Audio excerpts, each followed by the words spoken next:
Réjouis-toi à Christ, dans sa miséricorde, il brise les liens qui asservissent. Rajoute par sans pourquoi avoir peur, quand Jésus est notre tout dans tout. Si Dieu est pour nous, si Dieu est pour nous, si Dieu est pour nous, qui sera contre nous?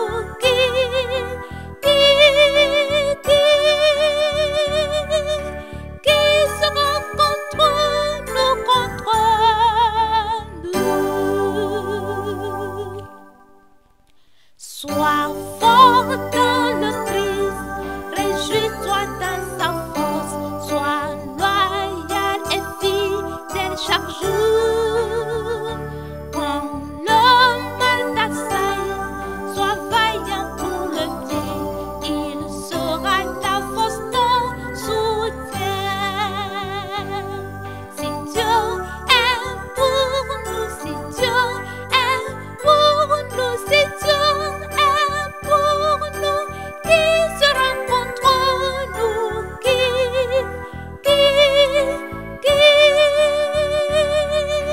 Qui sera contre nous, Crois en sa parole, ses promesses sont certaines. En Christ, elles sont oui et amen. Même si le monde passe, elles subsistent pour toujours et elles sont écrites plusieurs fois. Si Dieu est pour nous, si Dieu est pour nous, si Dieu est pour nous, qui sera contre nous?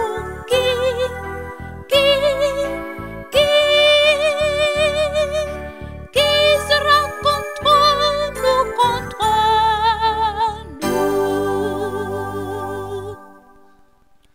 Demeurer à Christ et être sous son contrôle, c'est avoir la vie éternelle. Lui arracher l'âme la plus faible et tremblante, cela n'arrivera jamais. Si Dieu est pour nous, si Dieu est pour nous, si Dieu est pour nous, qui sera contre nous?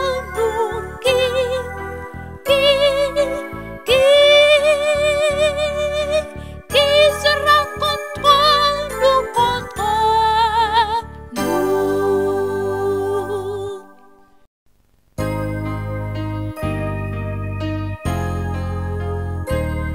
nous,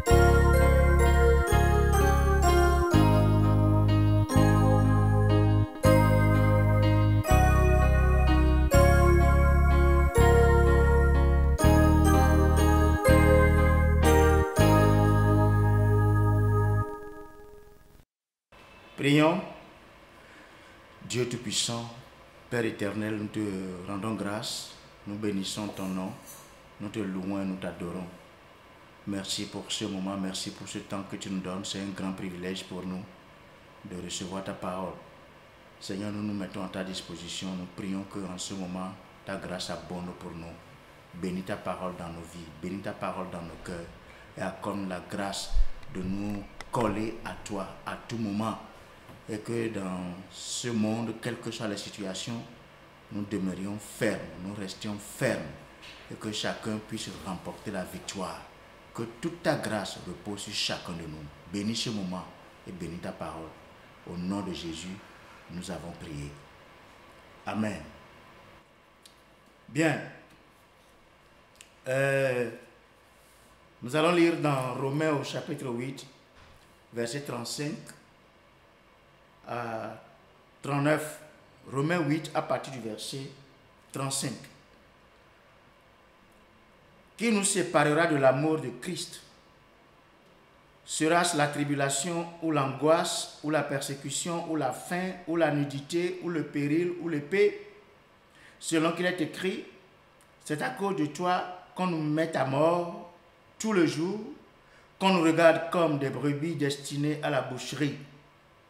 Mais dans toutes ces choses, nous sommes plus que vainqueurs par celui qui nous a aimés. Car j'ai l'assurance que ni la mort, ni la vie, ni les anges, ni les dominations, ni les choses présentes, ni les choses à venir, ni les puissances, ni la hauteur, ni la profondeur, ni aucune autre créature ne pourra nous séparer de l'amour de Dieu manifesté en Jésus-Christ, notre Seigneur.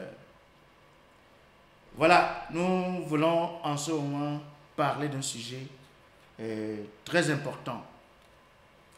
Vainqueur et non victime. Vainqueur et non victime. Nous sommes dans un monde difficile, un monde vraiment compliqué, un monde calamiteux, un monde où les citoyens sont dans la détresse. Je veux dire que nous n'avons pas le contrôle de tout. Nous ne maîtrisons pas grand-chose dans le monde, nous ne maîtrisons pas grand-chose dans la vie. Et nous devons nous attendre donc à des situations et à des événements qui nous dépassent. Nous sommes sur un champ de bataille, mais Dieu a tout mis en œuvre pour notre victoire. Dieu ne nous abandonne pas, Dieu ne nous oublie pas. C'est clair, dans toutes ces choses, nous sommes plus que vainqueurs. C'est ce que la parole que nous venons de lire nous dit. C'est ça la déclaration du Seigneur. Mais dans toutes ces choses, nous sommes plus que vainqueurs par celui qui nous a aimés. Vous voyez?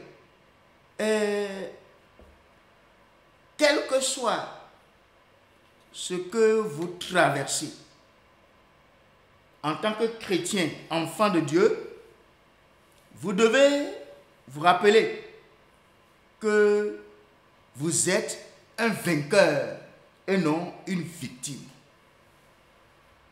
Oui.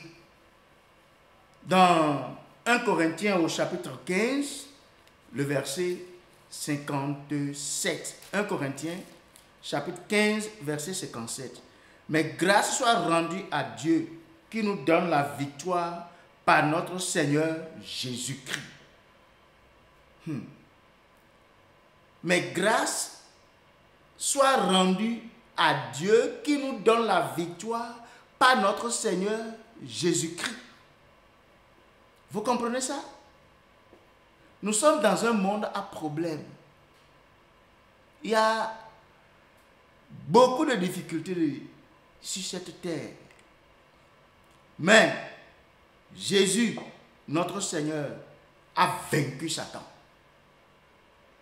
2, il a vaincu le monde. 3, il a vaincu le péché. 4, il a vaincu la mort. Voilà.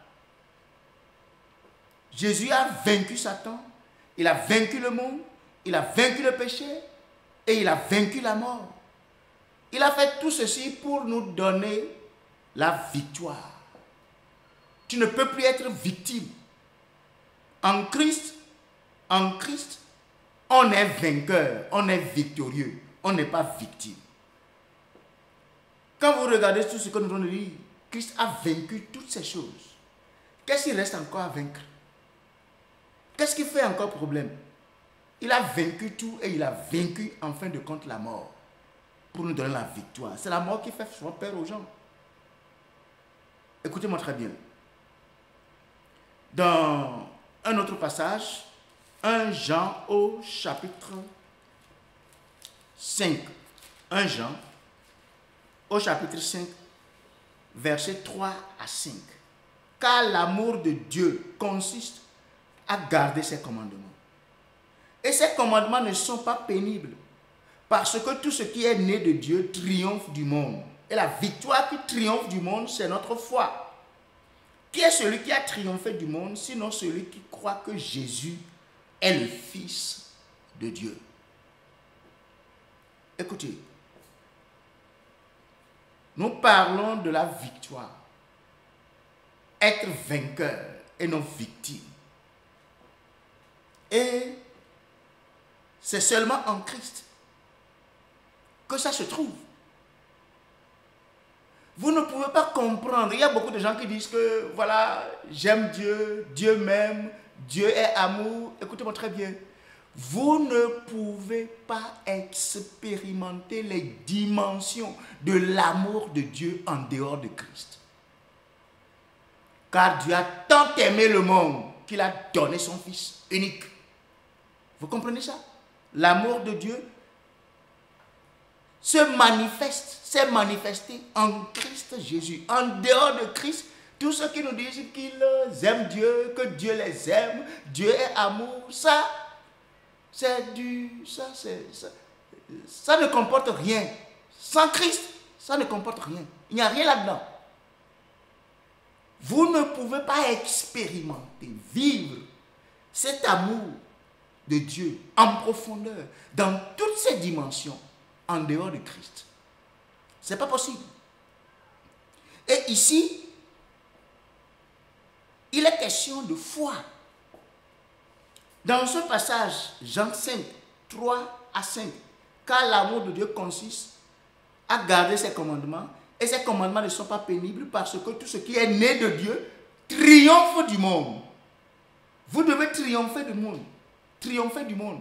Et on nous dit, et la victoire qui triomphe du monde, c'est notre foi. Triomphe du monde, là, dans ce petit passage-là, ça revient 3 fois. Ça revient 3 fois. Parce que tout ce qui est né de Dieu triomphe du monde. Ça, c'est la première fois, ça.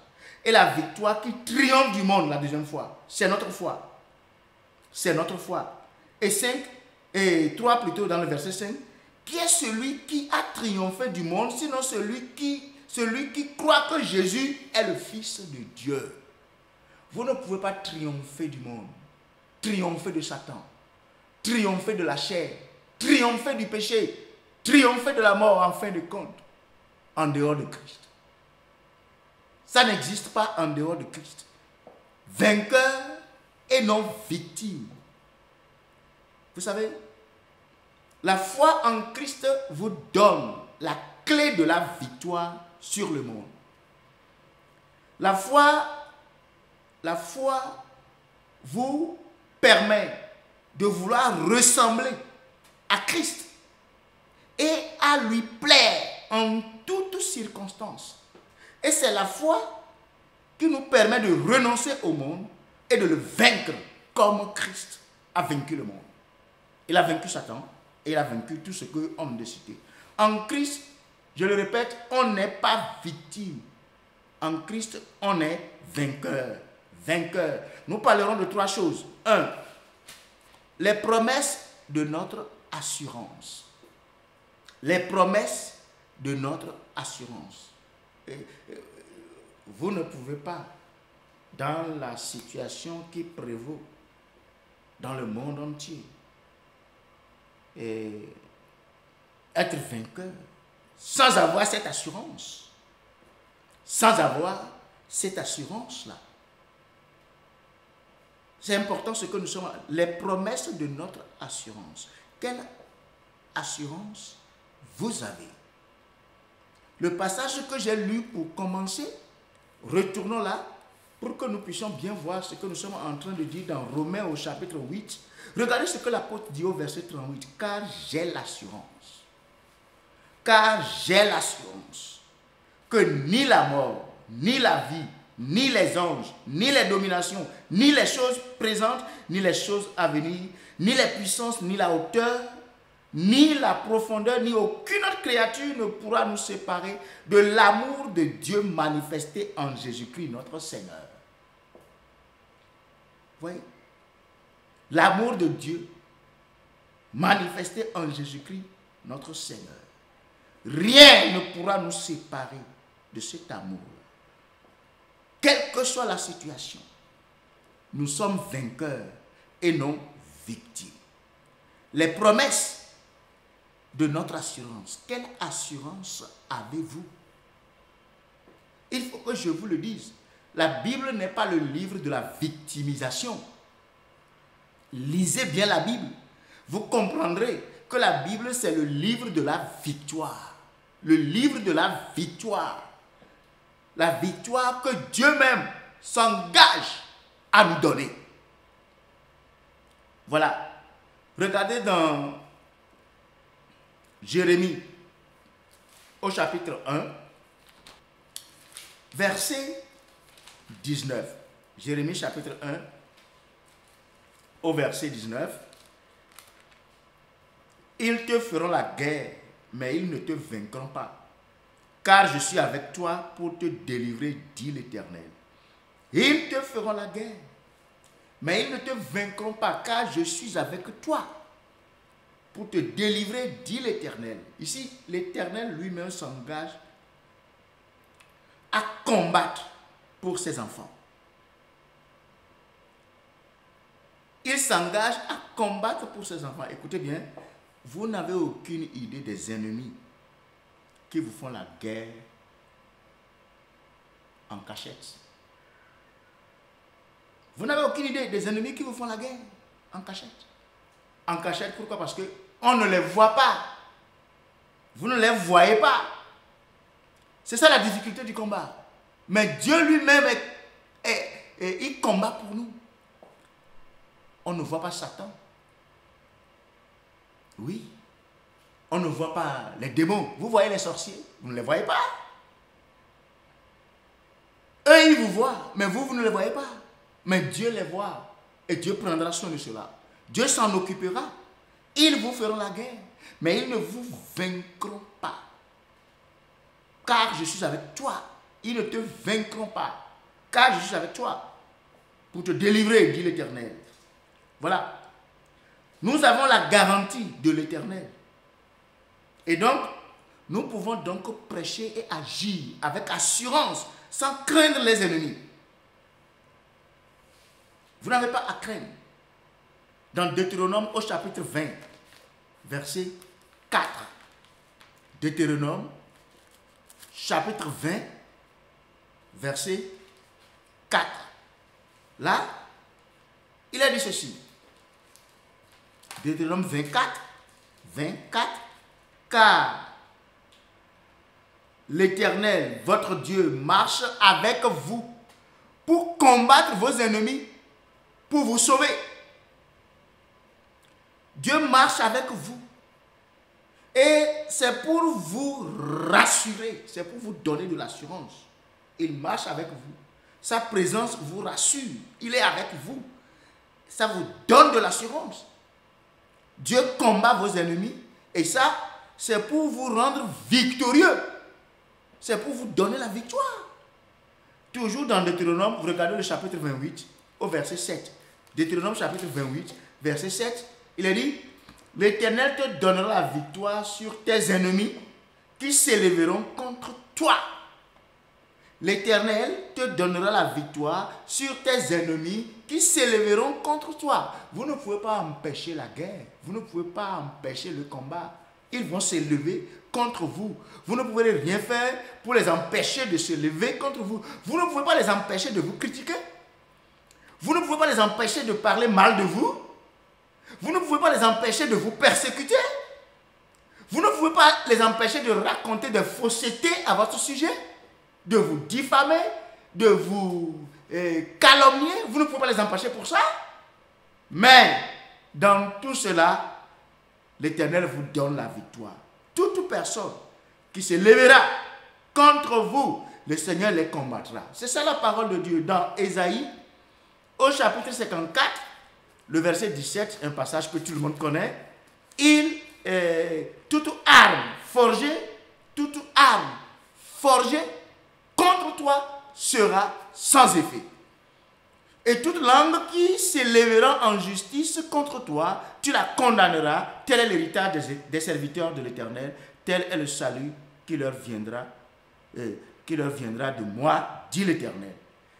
Donc, dans tout ça, nous avons les promesses qui nous rassurent, qui nous donnent l'assurance que Dieu est avec nous pour nous rendre vainqueurs. Nous ne sommes pas des victimes. Point numéro 2, la puissance de nos armes. La puissance de nos armes. Nous sommes dans un combat. Et le combat est spirituel. Le combat dans lequel nous sommes est un combat spirituel. Lisons dans Éphésiens au chapitre 6, le verset 12. Éphésiens au chapitre 6, verset 12. Là, il a dit ceci. Car nous n'avons pas à lutter contre la chair et le sang. Ce n'est pas une lutte charnelle. Nous n'avons pas à combattre, à lutter contre la chair et le sang, mais contre les dominations, contre les autorités. Ça, c'est clair. Contre les princes de ce monde de ténèbres, contre les esprits méchants dans les lieux célestes. C'est un combat spirituel. Nous devons comprendre cela. Et Dieu est prêt à nous aider dans ce combat avec les armes qu'il met à notre disposition. Comme le combat est spirituel, nos armes sont aussi spirituelles et puissantes. Oui, dans 2 Corinthiens, au chapitre 10, verset 4. 2 Corinthiens, chapitre 10, au verset 4. Là, il est écrit, car les armes, je lis à partir du verset 3, si nous marchons dans la chair, nous ne combattons pas selon la chair. Car les armes avec lesquelles nous combattons ne sont pas charnelles, mais elles sont puissantes par la vertu de Dieu pour renverser des forteresses. Vous voyez, c'est clair. Si nous marchons dans la chair, nous ne combattons pas selon la chair. Nous avons des armes puissantes, des armes avec lesquelles nous combattons. Ce ne sont pas des armes charnelles, mais des armes spirituelles qui sont aussi puissantes devant Dieu. Par Dieu, Dieu nous donne des armes puissantes pour renverser des forteresses. Nos armes de combat nous viennent de Dieu. Et ce sont des armes spirituelles, des armes invisibles. Mais oui, ce sont des armes invisibles. Et ces armes ont la force divine avec le pouvoir de renverser les forteresses de Satan et d'anéantir ses raisonnements. Et donc, ces armes, la Bible les appelle, ce sont des armes de lumière. Ce sont les armes de Dieu. Et vous comprenez bien dans Éphésiens au chapitre 6, on a lu le verset 12, mais je vais lire maintenant à partir du verset 10, à partir du verset 10. Au reste, fortifiez-vous dans le Seigneur et par sa force toute puissante. Revêtez-vous de toutes les armes de Dieu afin de pouvoir tenir ferme contre les ruses du diable, car nous n'avons pas à lutter contre la chair et le sang, mais contre les dominations, contre les autorités, contre les princes de ce monde de ténèbres, contre les esprits méchants dans les lieux célestes. C'est pourquoi prenez toutes les armes de Dieu afin de pouvoir résister dans le mauvais jour et tenir ferme après avoir tout surmonté. Ces armes sont en mesure de nous aider à résister à l'ennemi. Oui, résister au diable. La Bible dit, Satan rôde comme un lion rugissant, cherchant qui il dévorera. Résistez-lui avec une foi ferme.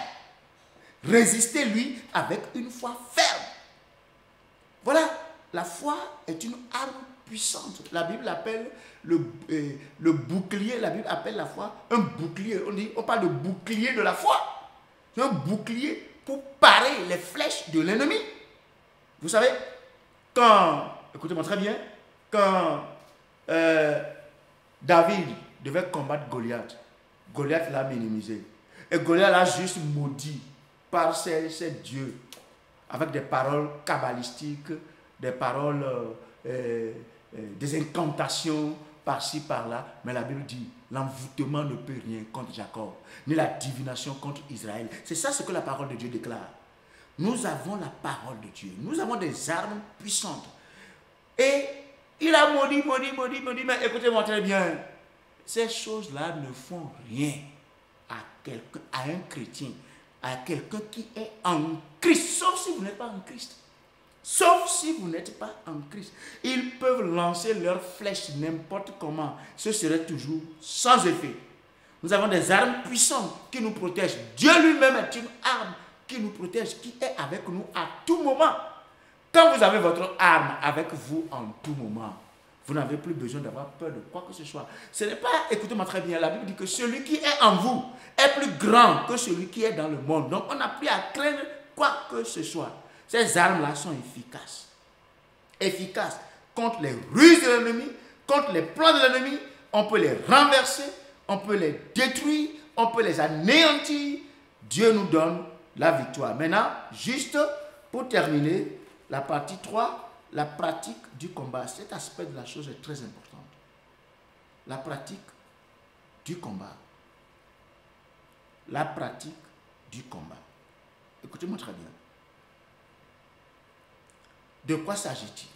Je vais vous lire juste pour le moment un passage dans 2 Corinthiens au chapitre 4, les versets 8 et 9.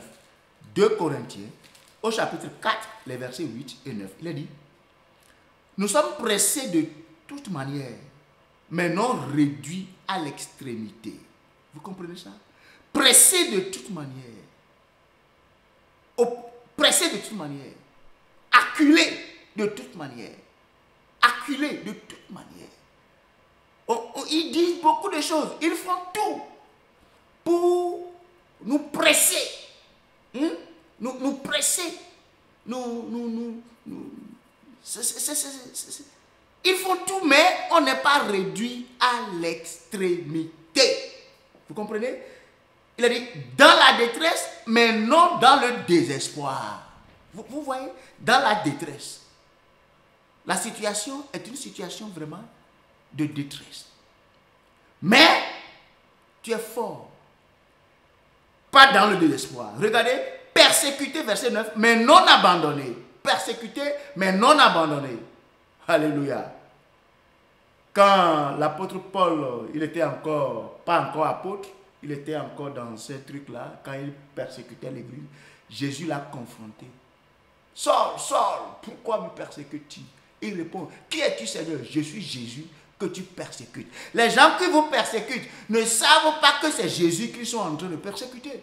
Quand tu es persécuté, mon frère, tu n'es pas abandonné. Ma soeur, tu n'es pas abandonné. Persécuté, mais non abandonné. Abattu, mais non perdu. Vous voyez ça? Abattu, mais non perdu. Vous êtes encore là. Vous voyez, quand on a abattu Paul, les disciples l'ont entouré. Les gens croyaient qu'il était mort. Il avait encore la vie en lui. Et il s'est relevé. Et il a continué le ministère. Jusqu'au bout. Abattu, mais non perdu. Vous voyez ça? Je vous lis toujours un autre passage encore bien fort qui explique mieux ce que nous disons. Maintenant, 2 Corinthiens toujours, regardez le chapitre 6. Le chapitre 6, je lis à partir du verset 8 jusqu'au verset 10. Il a dit: au milieu de la gloire et de l'ignominie, au milieu de la mauvaise et de la bonne réputation. Écoutez, étant regardé comme imposteur, quoique véridique. Les gens pensent que c'est vous qui mentez. Mais c'est vous qui dites la vérité. Étant regardé comme imposteur, quoique véridique. Comme inconnu, quoique bien connu.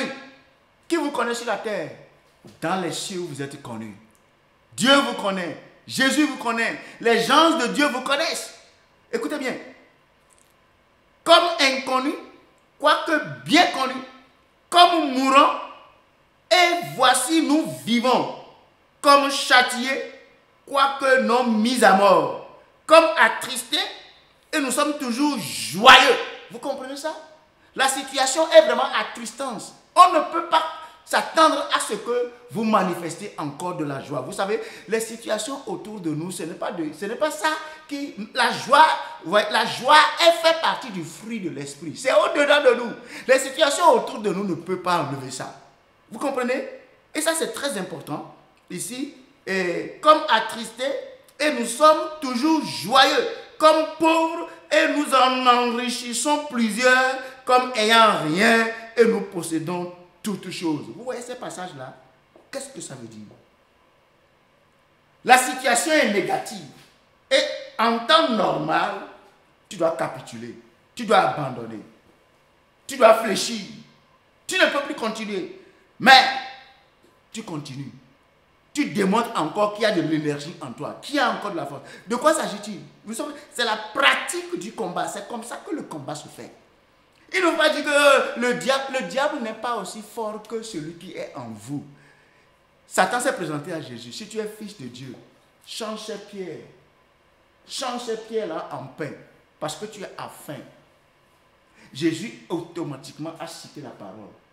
L'homme ne vivra pas de pain seulement. Alléluia. Mais ne restez pas là inactifs. Bougez. Les Écritures sont là. Les armes sont là. La parole de Dieu est là, qui est l'épée de l'esprit, une arme très puissante, défensive et offensive. De quoi s'agit-il? Il s'agit de prendre la vie du bon côté. La pratique du combat.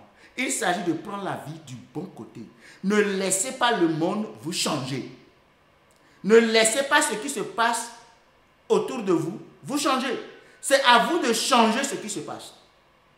Vous n'êtes pas ce qui vous arrive dans la vie. Notez ça.